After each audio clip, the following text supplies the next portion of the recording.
What's up, everybody? Welcome to the show. Heads Up Advisor Thursday night. My name's John Sbrocco, co-host Craig Lack. We got a good one, as always. We got High Stakes Advising. Those I see you in the comment section. Ask them. Go check us out. High Stakes Advising. It is headsupadvisor.com/event. How do you cut your client's pharmacy spend 50%? I've done it over and over. I've done it up to 60% at times. We do it a lot in Virtue Health. In fact, it's a requirement to do what we're talking about today. We've got the expert, Paul Pruitt from Sharks. I'm going to bring on in a minute here. Let me say hello to some of you in the crowd. Mark Jurgens, Dan, you check out on the site. Dan out in Atlanta. Or Alabama, actually. Bill Schmaltz.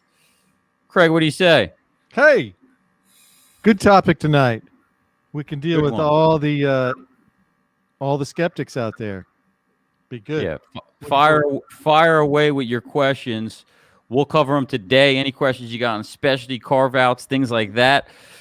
That being said, Paul Pruitt, my friend, welcome to the show. How are you? I'm doing wonderful. Thanks for having me. Out in what, Colorado right now, or what? Yes, sir. Beautiful day. Look at you all dressed up. You're ready for prime time here. Do my best. Tell us a little about yourself. Not too long, right?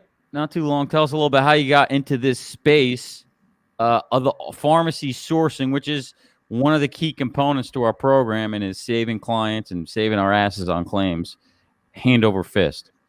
Absolutely. I spent the first part of my career working directly with clients on the retail side. It's the same struggle that most of the people in the audience have today. And medications were driving me insane. Lasers on stop loss, things of that nature. And, an idea of my co-founder called me one day and said, "Hey, I have this crazy idea. What do you think?" And it was just, it was lights out after that. It was something that I knew I had to stop what I'm doing in the retail and really do this full time so I could bring this to, smart other advisors across the country. And you had a personal, experience, right, with the specialty medications in-house, and that's kind of also what brought some passion to it as well, right? Absolutely. Along the way, I started a family. So I've got a couple of kids that do have a rare genetic condition. Their medications cost $75,000 a month for each of them. So that's $1.8 million a year. And so the strategies that we use in Sharks, I do for my own family. Wow. God bless you, man. You said something I just can't ignore. You said you deal with smart brokers. So what do you do with most of your day? I hope John calls, I guess. I'm sorry, I couldn't resist. Hope we call and say, "Hey, we got it. We sold another one. We got another one here." But let's talk about it for a minute, right, guys? So specialty medication, what we focus on Virtue Health, right, is taking Tom Emmerich's playbook, pick up Cracking Health Costs. Those at High Stakes Advising is going to get a copy of his book, focusing on the outliers, right? The 7 to 10% of members that drive 80% of your claims. And what's interesting is the pharmacy spend is an outlier that's, you told me earlier, never ends. And so what percentage of that spend is typically the employer's spend, and how many members are we affecting? What's that going to look like in the future? And even people that don't do it. Yeah. And so, when you think about the largest outlier in the specialty space, 1 to 2% of the usage, the volume, is that category, and it's 40 to 50% of the pharmacy spend. And that, so we think about, what's very top heavy, what's worth focusing on. That's the easiest place to start your conversation is, what do we do about that problem? Yeah. And guys, and brokers listening, think about this, right? We're trying to win. Heads Up Advisor, we want to learn how to win new business, sales and marketing ideas, retention. And look, if you can go in and, Tom always says, like, look, John, most benefit managers and employers are just complete idiots. They spend all their time on the 90% of members that don't spend any money on healthcare. So I always tell employers, look, if we want to have an immediate impact on your healthcare spend, without any disruption, we're going to attack the low-hanging fruit, which is specialty. He just said 1% of members who are affecting, okay? So when they give you the disruption or this or that and all the other bullshit, what shit do you have on your plan now? Wellness, this and that, disrupts everything and saves nothing.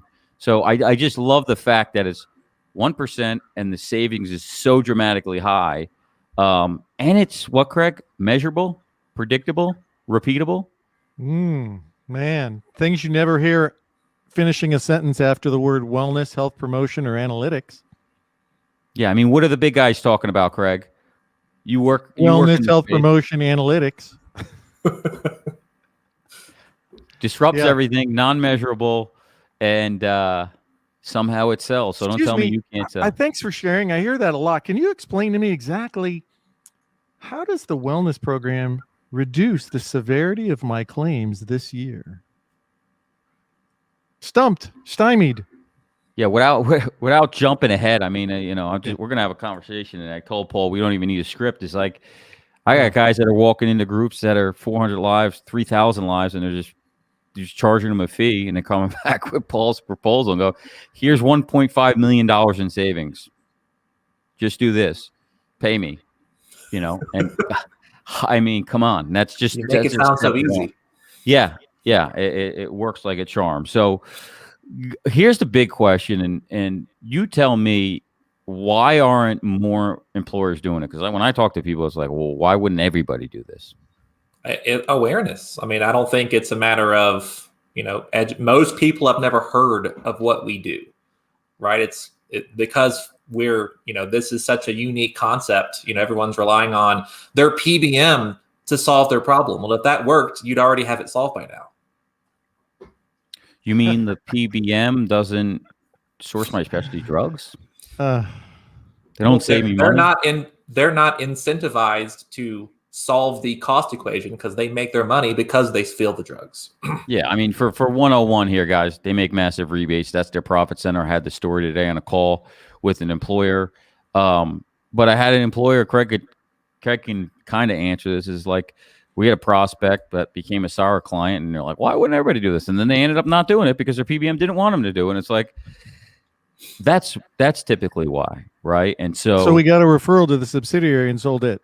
Yeah. You've got, Craig, what do you deal with in that large space? Just so, the politics, talk about it for a second. Well, yeah. So next week, I mean, we just had a preliminary, because this is what you do in the jumbo market, right? I just got off a call before this call on strategizing on the politics of a 300,000 man group, right? And who has power, and what are the struggles? What are the initiatives? And what do we talk about in a 30-minute intro call to have the biggest impact? Right? So you got a lot of cooks in the kitchen in many cultures, and that leads to, of course, a longer sales cycle and all of the other usual things of, it sounds too good to be true, and how come I've never heard of this? And, all the things that Paul deals with. Yes, Paul, sir, it exists. We skipped ahead. We're already going into the sales. How do you sell it? How do you implement it? Give me a quick overview of what it is, how it works, and, the simple way for a broker to explain it, and not, without going into the weeds, which brokers tends to do. Give us the easy sale of what it is. Yeah. So I would say when I say this, I always think of Craig is looking at this like not from an insurance solution. It's look at it from a procurement perspective, right? When you have known, repeatable, high dollar expenses, you have a strategy on how do you buy that better, not how do you get a better discount. And that's the framework by everything we do is answering that question. How do I buy this better? And when you talk to a CFO and they're like, well, that makes sense to me. I can do that here. Sure you can. Your PBM isn't in the business of buying things better. But there's a way that you can do that and create predictability, sustainability, consistency, all those things that CFOs eat up. I mean, that's what we do. And when you explain it that way, it's a no-brainer. But Paul, I'm with one of the big three PBMs. We get better pricing. How do we deal with that? My broker's got me in the PBM coalition, and we get the best pricing because we got CVS. And those are, when people ask me, well, why do people not sign up for Sharks? That's the answer. There's a lot of politics, as Craig said, in the larger space. I'm in a 3-year deal with CVS or Coalition or whomever, but they have the same problems everybody else does. Now, did they get a better deal? Who knows? They sure have better marketing. They got better discounts on a spreadsheet. But what do those discounts do you when the drugs are expensive? An extra half point off AWP, that doesn't get you anywhere. Yeah, it's a simple answer is well, let me ask you this, or to advise whoever. It's like, how many groups have you uh taken over and cut the pharmacy spend 50% year one? Any with a transparent PBM and a RX sourcing model. Anyone? You ever do that with CVS Express Scripts? No, of course you haven't. Many reasons why. They tell the whole story. Hey, we'll fill your script. There's no script fee. It's great. And these people believe it. The brokers believe it. And look, someone drink the Kool-Aid. I see the Express Scripts people online and, saying how great it is. They did it. They were able to get the member who had no money a free copay. It's like, yeah, do you realize they slammed the plan dramatically and they're just going to pay it in premium? And so nobody really understands this stuff. And, there's avenues to access these medications. Obviously, you got to know how to do it. You got to have the finesse to do it. But there's partners out there that are going to just block us, right, Paul? You don't have to mention names. I would say that's probably, we ran into it on that case that was, said, hey, why wouldn't everybody do it? It's just they're protecting their revenue. Well, of course. If your current partners, if you're what I might call the foundation of your health plan, does not want you to actually solve these problems, then you're never going to without making some changes. And that's the hardest part about what we do is helping to educate that, the people you have in place, the carriers, the big PBMs, they're financially motivated for you to have these claims. And that's the reality. Give me some of the top 5-10 drugs or conditions that you're sourcing that are just destroying the health plans, and for you, fairly easy to source and help them with. Sure. You think about all the autoimmune disease conditions, rheumatoid arthritis, plaque psoriasis, Crohn's, ulcerative colitis. That's the majority of the space we're in is dominated by those categories. And you think about cancer medications are a huge issue. There's asthmatic medications that are coming out now that are $3,000-$5,000 a month. There's endless. Drugs that treat rare diseases are incredibly burdensome to a health plan. Like my kid, $1 million, $1.8 million, $2 million claims. That's stuff we see all the time. And what are some of the drugs? I know Humira is number one. That's going to be the one you see the most. Humira, Enbrel. Can you shoot me off some of the prices of these drugs? So you think about the top 4 grossing drugs in 2020. Humira is at $20 billion. Keytruda is coming up hot. It's a non-oncology. It's a non-chemotherapy oncology medication. It's an infusion. That's the second highest grossing drug in the worldwide last year. What's an annual? Give me an annual treatment cost for these type of drugs. $25,000 a month is easy on Keytruda. Humira is either $6,000 or $12,000, depending on if you're taking it once a week or every other week. Wow. Yeah, Stelara. What's Stelara? $10,000 a month. $24,000 a fill. You either take that every other month or every month. Yeah, it's dramatically. The prices are crazy. So hold on, guys. I'm not connecting the dots. I'm somebody who just came in. You're talking about the drugs and how much they cost. What is it that you do, Paul? Before you get involved, the company's doing it this way, and then after you get involved, here's how it works. Yep. So I say instead of using the insurance mechanism to provide payment for those medications, we stop doing that. And we go to the market and find access to those same medications for either no cost or much lower prices. You keep it so simple, doesn't he? Holy shit. Very simple. John Hubbard says, thoughts on generics not apply to this space? Lots of the specialty medications have gone generic, especially on the HIV space. So for us, if it's expensive, get it off your plan. Generic, brand, specialty, those are just words. Give me, we talked specialty for a second. What are some of the other drugs, those ones that fall on kind of the Borders program or international based program where it's, it's drugs that are like the EpiPens and things like that. How does that look and smell? Yeah, we think about, high cost medications. Those specialty is the sexiest ones because they're so expensive. But even if you can look at insulins and inhalers and COPD drugs, some of these medications can be generic. It doesn't matter. They're all high cost and can be sourced, procured, obtained at a cheaper price point if you know where to look and you build your plan the right way. And as Dan said, there's no generic for Enbrel. Humira has biosimilars that have been approved for years, but litigation prevents them from coming to market. I mean, so it's a frustrating environment. Our supply chain is messed up, and you have to understand how to go around that. It's such a messed up industry where there's just such a huge profit center. They're the biggest lobbyists in the country, bigger than the next 5 combined. We all heard that. So there's a lot of people getting paid. So, and let me tell you, can I just comment on how big they are? Last week, the financial news was big on talking about the largest 5 companies in America based on sales volume. 2 of the 5 were pharmacy-owned insurance companies. CVS, Aetna, and United. Okay. Shocking. That means you're talking about Walmart, Amazon, Apple, CVS, United Health. You know, I guess the way I would I'm going to go to the end here and just go, look, brokers, whoever's listening, if sharks were a prescription, it would fix stupid. Okay. I mean, that's your niche. Of course, there's margin. There's money laying around everywhere, and the companies are paying it, and they have no idea. And many of the people they pay to give them advice have no idea. Yeah. I mean, United, half of their revenue, I think, is from Optum. Half of their profit or half of their revenue alone is from the Optum. That's why they all own the PBMs now. Look, they know where the profit center is and the money lies. And we had a question here from Kevin. Can you work every TPA? And it's good. It's a good question. One thing I'll say is it all depends. It all depends on how much the TPA is making on the PBM side. Because if they're making money there, what most of them are. Because I mean, look, some people want to get rich. UMR. Is it UMR or Meridian? Meritain. Meritain clowns, yeah. Aetna. Those are the fronts for the carrier.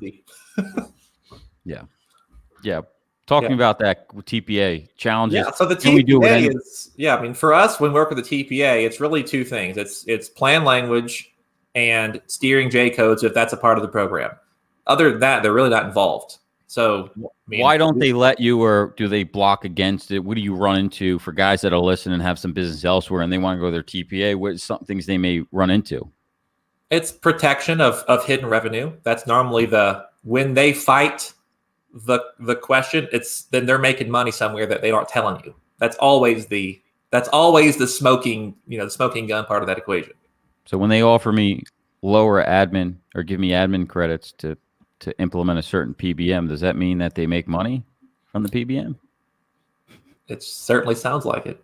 Yeah. So when all the people who've gone through Rosetta Stone or whatever are doing the full disclosure to the broker, they ought to be doing the same thing to the TPA. Find out all the sources of revenue. Yeah. Look, Paul's not going to comment on that. No, I think I remember hearing that something like that was going to come out. Yeah, I mean, full revenue disclosure on the administrative side. Yeah. Because I see some touting all the other stuff, and they're making a fortune on the back end. But hey, it is what it is. J codes. Let's talk about that for a second. So, Virtue Health, everybody is required in the group purchasing consortium to place an RX sourcing program on their group. Why? Because we can source high dollar meds. Why would we pay for them if we don't have to? And so, cancer, 50% of stop loss claims, if you read the recent Sun Life report, right, is the biggest effect on this, stop loss. And so with the big green tree company, they're not going to allow you to carve out what's called J codes, which are the meds that are filled under the medical plan. However, when you have a regional network, you're doing RBP. Talk to me about what you're able to do with those J codes to save massive amounts of money, because I think we had a laser was $225,000 and 190 was chemo. So what are you able to do for them? Yeah, from our perspective, they're just high-cost drugs like any other. Now, there's an added component of administration, and that's certainly very important to make sure we're connecting the dots and working with providers on those. We have home infusion companies that we can work with to make things simpler on the patient side. The reality is, I mean, United Healthcare does J-code blocking for their fully insured business. Anthem does it. Blue Cross Tennessee does it. I mean, it's becoming incredibly popular, which is great for us because it's not the first time someone's tried to do this with that provider. And that's normally the, is it extra work on our part? Absolutely. But is it worth it for that $25,000 Keytruda to solve that problem all day long? Yeah, and we got a question here. Have you worked with a TPA that had a relationship with Optum before? Absolutely. I mean, we work with UMR. We swap out from Optum to our partners all the time. I mean, United Healthcare as a network is easy to work with. UMR has been a fine partner. Great. Yeah, it's just some that, again, they don't want to affect the revenue. It is what it is. Talk to me about implementation, right? So we're dealing with an employer, an executive, or an HR person. I think this may have came up today on a call with me as well. How does that affect my employee? Do they do the same process? How does that look with my specialty med now? I love this question because what it allows me to do is frame what's happening now, right? And I can speak because I've used every specialty pharmacy that, the big ones. 75% of all specialty meds are filled by the big three pharmacies that are owned by the big three PBMs. And I've used all of them. And I can say, the service is not their priority. You spend hours on the phone, right? So when you set the expectations of, well, today you have Optum, you have to use Briova, or you have CVS Specialty. Have you ever used them? You spend 3 to 4 hours every single month just refilling your drug. And how can it be that hard? You just did it last week. Oh, they lost your script. Oh, they forgot who you were. Oh, you need a PA. I mean, it is maddening. And that's what you have now, as if you've got something special. We make this so much easier on the patient. We take all that nonsense away and we connect the patient with the manufacturer and get that drug shipped out. All those questions, that nonsense, it's not good for the patient. They hate it. I hate it. And when you explain what it looks like today, Sharks becomes such a better avenue for accessing medications because it actually makes that process easy. And that's what I advise the clients. Like, they have to do all these things already, pre-auth, every month, going to doctors, so on and so forth. So it's going to be zero out of pocket and a better experience, just like using any sort of internal advocacy service. Craig, anything you want to add there? No, I see one of the questions. Do you have an opinion on, or is there an opportunity to do these for gene therapy medications? So currently there's 2 gene therapies and they don't give them away for free. So the answer is no. They're riding that puppy out for a while. Novartis bought Zolgensma and they're not giving it away. They're going to hold on, take their ball and go home.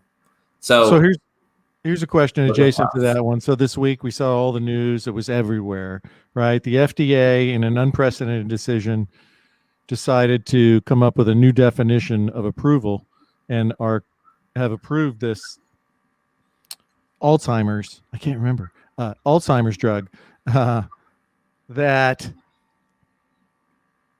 it's really a test case, right? It hasn't proven anything. And so, there's a significant portion of the medical profession is like, I'm not prescribing that. It hasn't shown to do anything, but they're kind of doing it as the FDA is approving it on this special case to be a test case. So what's an employer to do? It's like, do you make that an eligible expense? Do you exclude it?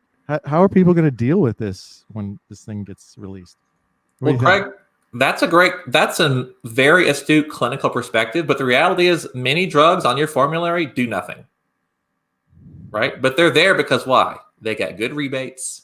They're profitable to have in your health plan. There's lots of drugs that have absolutely no clinical value and you're paying for them already. Right? And so this is going to be a new, really expensive one. Of course it is. That's bigger rebates. Yeah. All the better. And that's why, when we. So what is the employer going to do though? What do they do? Do they exclude it? Well, right now what they do is they just let CVS, Optum, and Express Scripts tell them what to do. Right. Yeah, I mean, and this is the difference. This is what you combat the better pricing with is like, look, we're going to manage, just like on a TPA, we're going to manage your pharmacy spend. There's a difference from getting pricing and managing it. If a PBM gets you better pricing on the $90,000 med, they get it for $88,000, we pay $95,000, but they get a $30,000 rebate. They're going to do everything possible to fill that med when we don't have to because we make no money. So we're going to try alternative and different paths, okay, and manage it properly. You see the incentive there? That's your answer always to, well, we get better pricing from one of the big 3 guys. I'm going to give you an opportunity here because there's a lot of players in the market doing specialty sourcing, so on and so forth. Tell me why you're better as far as, execution, because a lot of things come down. There's 300, 400 TPAs. It's all about execution, guys. Anybody listening, if you're not doing self-funding, you got to find somebody that can actually execute and is proven. So it's a lot of work. You got specialty outreach. You got people on all this internationally. What's that like? How does it run? And, what do you have to do? Hire a lot of staff to do that? Because, it's a lot of work. Of course we do. How much do I have to do as a broker? Yep. So we say our job is to handle all the work as much as we can. And we have, a large staff and great folks internally that are champions for the employee. I mean, that's what we focus on. So if I think about, what I want to build something I want my family to be able to use and feel proud about that. And we're very passionate about that user experience. So that's where we started, right? So we built an entire technology platform all around the member experience. And we utilize that from our advocates, and as they use the system to track the process of sourcing medications, the patient, how they integrate with us, how we work with our PBM partners from eligibility and seeing claims data and being very proactive in identifying and outreaching to people that need our help. And that experience is unique in the market that we're in, because most people ignore that, just to come at this very fast, launch a very quick program and make a buck of, profiting, what I would call profiting off the problem, instead of trying to enhance an experience and create a great solution. Yeah, I think everything is about execution and being able to actually deliver on what you promise. Because as an advisor, if you're making recommendations and they blow up later, well, and John, that's a great point, right? Making a promise. Well, that's a key difference. So, I mean, when we charge a fee for our service, that's a promise. There's an expectation and obligation that we're going to deliver outcomes, and you're not taking, well, we tried for an answer. Whereas if you're thinking about, the percent of savings type models, well, there's no obligation. There's a hope and a prayer. There's a wish, but there's no obligation that other program creates value, creates savings. We hope it does, and sometimes it does, but there's no accountability to the outcomes that we have in our program. Well, you brought it up, pricing. Let's talk about the model. There's different models out there. How do you differ? You've got charging for specialty, you got international markup. Give us a breakdown on what you do, what the market does, what they have to tell their clients about from a price. Absolutely. standpoint. Yeah. So the majority of the people that are in our space in some degree. Now, no one really does all the things that Sharks does, but there are people that do manufacture programs, international. There's various things that are, we consider ourselves an ecosystem of best practices.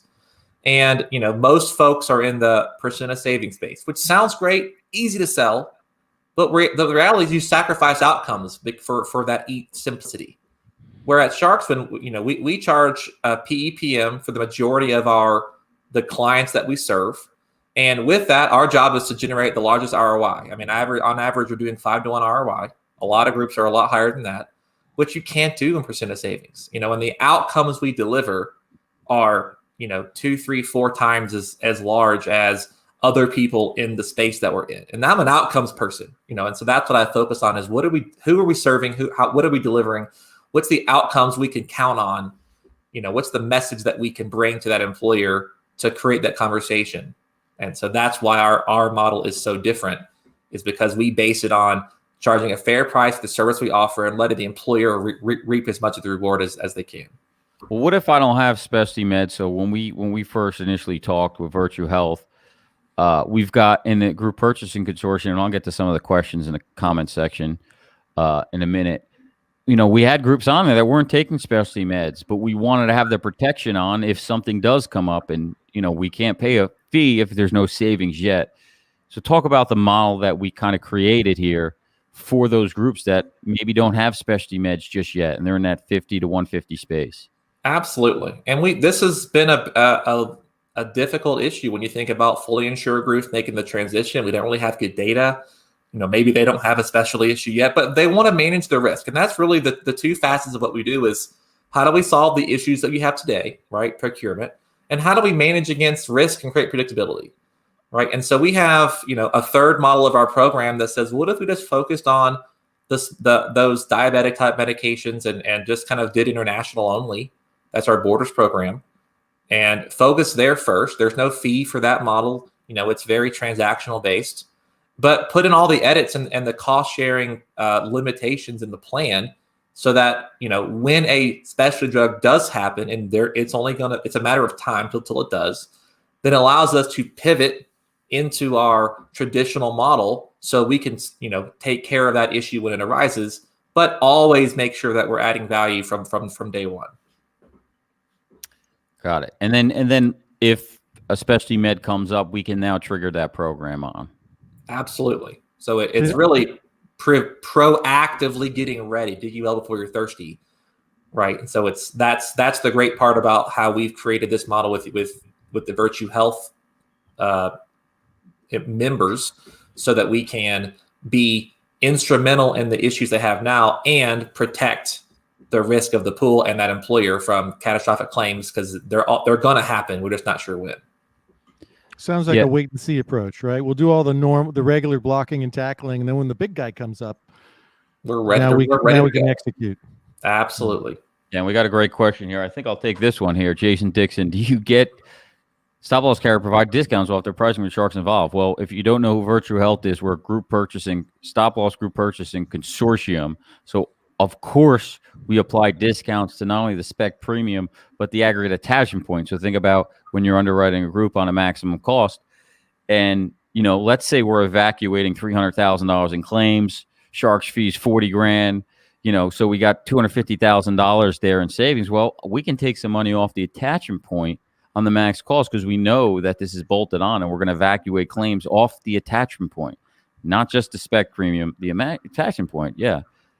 Think through that. But the answer is yes, we do provide discounts. It's a requirement for the carve out. And if we can't, let's just say we can't source it. I don't want to take your fire here, Paul, but if we're not able to source it, well, then the stop loss policy says, okay, and we will cover it because we couldn't source it due to income restrictions. And so we kind of have that all figured out already. So you don't have to say to an employer, nobody will ever be covered with this med. No, they're going to get it. We're just going to get every avenue possible to fill it for free at a lower cost. And then we can always revert back to coverage under the plan if need be. Michael has a question here, Paul. Outside of significant cost saving, minimize perceived disruption and hassle that the legacy brokers will argue against the move to programs like Shark. Yeah.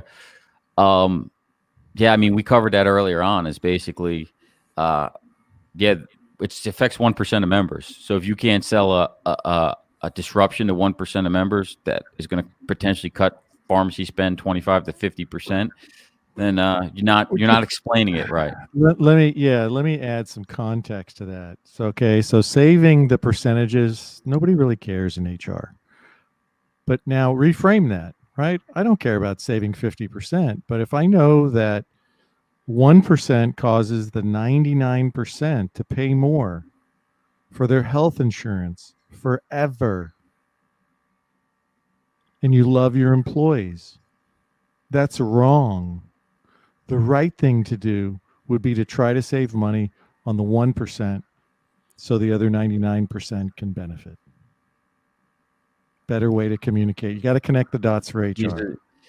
He finesses. He always finesses the HR angle. And that's what you got to do, guys, is look, we hear it one way. We think money, we think this, and you got to flip the script and reframe it, which Craig is a master at. Mike also says so many employers are being shielded from these strategies. Yeah, you can scare them. Scare tactics. Very simple. You can always sell against stuff. Paul, what are some of the scare tactics you see people use that we can use to combat these? Well, so here's really what I found. So as you think about the larger agencies, they're going to have all their pharmacy practice teams and all these professionals that all they do is manage that pharmacy, negotiate contracts. And when they see what we do, we make their job irrelevant, because it doesn't matter about discounts and rebate guarantees anymore. It's more about solve the problem that's 80% of your plan spend and focus on the service aspect of everything else. Who cares about your discounts and your rebates? That's not the important part of the factor. But they have built their entire model based upon playing this game that's the magic show that we make irrelevant. And so they don't know where to put us, so they ignore us. Yeah, I'm sure you've gotten into fights with PBM consultants online because you make them irrelevant. You know, they're gonna manage this PBM contract that, you know, they're gonna get the best pricing on. And, you know, shout out to Renzo over at USRX Care. He told me a long time ago, he goes, look, I see these agreements, and then people they're not policed. They still cheat. They still find ways around it. I mean, how big are these PBM contracts? 100 pages, you know? And so, yeah, it's a threat to the industry for sure for a lot of the people out there. And the, you know, what is it, Craig? In-house farm MD, and we got this, and we got this guy and that guy at the table, and they're all experts. And you still get rate increases every year. Yeah. They got nine people at the table, and they keep getting rate increases. You know, it's comical. Guys, any other questions before we come out to a close? You're going to put them in the chat section below. Paul, what did we miss? What else do you want to cover here? Orphan drugs. What about orphan drugs? So yeah, I mean, those are rare diseases, right? And so think hemophilia, cystic fibrosis, a lot of the cancers, what my kids have. There's about 7,000 different orphan diseases. And when a drug treats it, it gets this designation. Now, the funny part is Humira can be an orphan drug if it treats the right thing, right? So it's not about the drug, it's about the disease it treats. And the rarer the disease, the more the drug costs. Because the off-label uses, they've mastered how to get it approved for one thing, and then they've got 5 other uses for it later. Yeah, and so that's a huge, right? That's the scary part. We're thinking about lasers in a health plan. You know, it's generally that orphan category that's the culprit, whether it's some kind of a cancer treatment. A lot of those fit the designation, you know, or it's the $500,000 hemophiliac, or, you know, we got a medication this year that was $2.3 million. I mean, so those are the freak out moments, you know, but not everything has to be that significant, but that's the risk of of offering healthcare benefits. Whether you're fully insured, self-funded, ASO, it doesn't matter. That problem, when it shows up, is devastating. And if you don't have a plan, that's going to make a significant impact to what you can do in the budget you have, with that employer. And we see that happen a lot. Yeah. You know, we have folks come to us, hey, I have a hemophilia, can you help me? Sure, we can. But oh, by the way, we can help you in all of the other stuff too. Oh, okay. And it's amazing. It's like these $2.5 million spend that the people that manage the health plan get incentivized and make money if that gets filled. And yet these are the people that manage the checkbook of the employer. It's just, you know, stuff we already talk about, the Fox Garden hen house. And it's like, yeah, that's who you hired. Yes, every time this medication is filled, they make X. To add insult to injury, they send you a letter on the renewal exhibit that says, you know, we lost a lot of money last year on your case.